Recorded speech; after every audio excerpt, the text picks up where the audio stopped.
ಕುಮಾರಸ್ವಾಮಿ ಅವರೇನು ಬಾಂಬೆ ಮಿಠಾಯಿ ಅಂದಿದ್ದಾರೆ.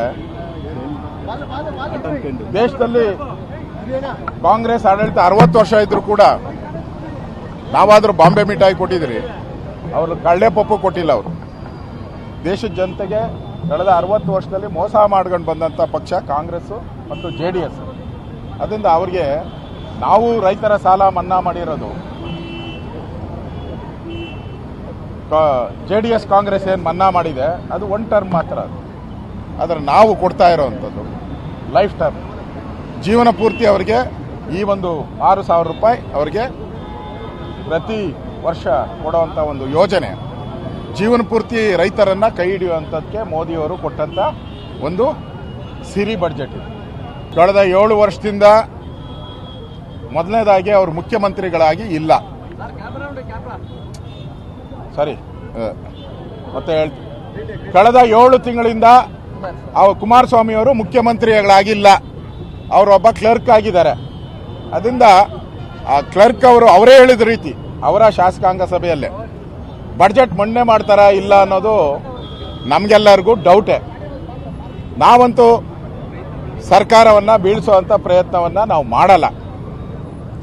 ಅಲ್ಲಿನ ಶಾಸಕರೇ, ಇವತ್ತು ಕಾಂಗ್ರೆಸ್ಸಿನ JDS ಶಾಸಕರೇ ಈ ಪಕ್ಷದ ಮೇಲೆ ವಿಶ್ವಾಸ ಇಲ್ಲ ಅಂತೇಳಿ ಯಾರಿಗೂ ಕೈಗೆ ಸಿಗದೆ ಓಡಾಡ್ತಾ ಇರುವಂಥ ಸುಮಾರು 20-25 ಶಾಸಕರು ಓಡಾಡ್ತಾ ಇದ್ದಾರೆ. ಅವ್ರಿಗೆ ಕಾಂಗ್ರೆಸ್ ಮೇಲೆ, JDS ಮೇಲೆ, ಮುಖ್ಯಮಂತ್ರಿಗಳ ಮೇಲೆ ಇರೋಂಥ ವಿರೋಧದಿಂದ ಅವ್ರ್ಯಾರು ಇವ್ರ ಕೈಗೆ ಸಿಗ್ತಾ ಇಲ್ಲ. ಅದನ್ನು BJP ಮೇಲೆ ಗೂಬೆ ಕೂರಿಸುವಂಥ ಪ್ರಯತ್ನವನ್ನು ಕಾಂಗ್ರೆಸ್ ಮತ್ತು JDS ಮಾಡ್ತಾ ಇದೆ. ಅದು ಸರಿಯಲ್ಲ. ಅವರ ಶಾಸಕರನ್ನ ಅವ್ರ ಹದ್ದು ಬಸ್ಸಲ್ಲಿಡುವಂಥ ಯೋಗ್ಯತೆ ಇಲ್ಲ ಅಂತ ಹೇಳಿದ್ರೆ BJP ಮೇಲೆ ಯಾಕೆ ಇಲ್ಲ ಸಲ್ಲದ ಆರೋಪ ಮಾಡ್ತೀರಾ? ನಿಮ್ಮ ಶಾಸಕರನ್ನ ನೀವು ಜೊತೆಲಿ ಇಟ್ಕೊಳೋದನ್ನು ಬಿಟ್ಬಿಟ್ಟು BJP ಜೊತೆ ಹೋಗಿದ್ದಾರೆ ಅಂತ ಹೇಳುವಂಥ ನೈತಿಕ ಅಧಿಕಾರ ನಿಮಗಿಲ್ಲ. ಹೌದು, ನಾವು ಕೂಡ ಅವರ ಜೊತೆಯಲ್ಲಿ ಚರ್ಚೆ ಮಾಡ್ತೀರಿ. ಮಂಡ್ಯಗೆ ಸೂಕ್ತ ಅಭ್ಯರ್ಥಿನ ಹಾಕಬೇಕು ಅನ್ನೋದು ನಮಗೂ ಕೂಡ ಬಯಕೆ ಇದೆ. ನೋಡೋಣ, ರಾಜಕಾರಣದಲ್ಲಿ ಯಾವುದು ನಿಂತ ನೀರಲ್ಲ, ಎಲ್ಲನೂ ಕೂಡ ಬದಲಾವಣೆಗಳಾಗ್ತೈತೆ. ಈ ಹೊಂದಾಣಿಕೆನೇ ಇರ್ತೈತೋ ಇಲ್ಲೋ, ಸರ್ಕಾರ ಇರ್ತೈತೋ ಇಲ್ಲೋ, ಎರಡೂ ಕೂಡ ಯಾರಿಗೂ ಗೊತ್ತಿಲ್ಲ.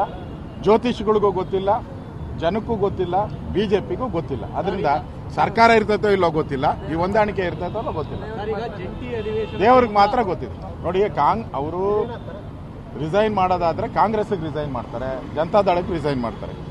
ಅದರಿಂದ ಅವರ ಪಕ್ಷದ ಗೊಂದಲ ಏನಿದೆ ಅದರ ಪಾಪವನ್ನು ಅವರೇ, ಯಾಕಂದ್ರೆ ಇಡೀ ರಾಜ್ಯದ ಜನ,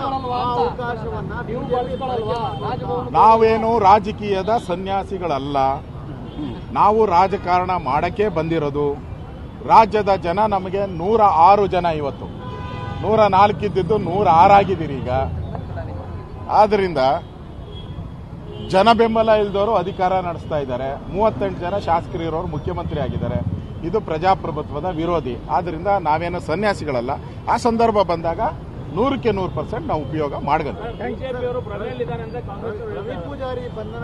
7 ತಿಂಗಳಿಂದನೂ ಕೂಡ ರಾಜ್ಯದ ಜನತೆಯ BJP ಎಲ್ಲರೂ ಒಂಥರ ನಾವು ಭ್ರಮೆಯಲ್ಲಿದ್ದೀರಿ, ಏನು ಗೊತ್ತಾಗ್ತಾ ಇಲ್ಲ.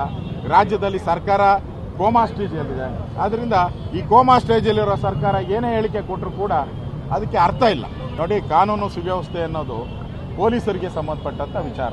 ಅದು ಯಾರೋ ಒಬ್ಬ ವ್ಯಕ್ತಿಗೆ ಅಥವಾ ಯಾವುದೋ ಒಂದು ಸರ್ಕಾರದ ಮುಖ್ಯಸ್ಥರಿಗೆ ಯಾವತ್ತೂ ಸಲ್ಲಲ್ಲ. ಈ ಥರ ಸರ್ಕಾರಗಳು 108 ಬಂದೋಗಿದೆ. ಕಾನೂನು ಸುವ್ಯವಸ್ಥೆ ಅನ್ನೋದು ಅದು ಬೇರೆ. ರವಿ ಪೂಜಾರಿಯವರ ವಿಚಾರನೇ ಬೇರೆ. ಅವನು ಇವತ್ತೇನು ಡಾನ್ ಆಗಿಲ್ಲ, ಭಾಳ ವರ್ಷಗಳಿಂದ ಆಗಿದ್ದಾರೆ. ಆ ದೃಷ್ಟಿಯಿಂದ ಯಾರ್ಯಾರು ಡಾನ್ಗಳಿದ್ದಾರೆ ಈ ಥರ ಅವ್ರನ್ನೆಲ್ಲ ಹಿಡಿದು ಅವ್ರನ್ನ ಕಾನೂನು ಅಡಿಯಲ್ಲಿ ತರುವಂಥದ್ದು ಪೊಲೀಸರ ಕೆಲಸ. ಅದನ್ನು ಅವ್ರು ಮಾಡ್ತಾರೆ.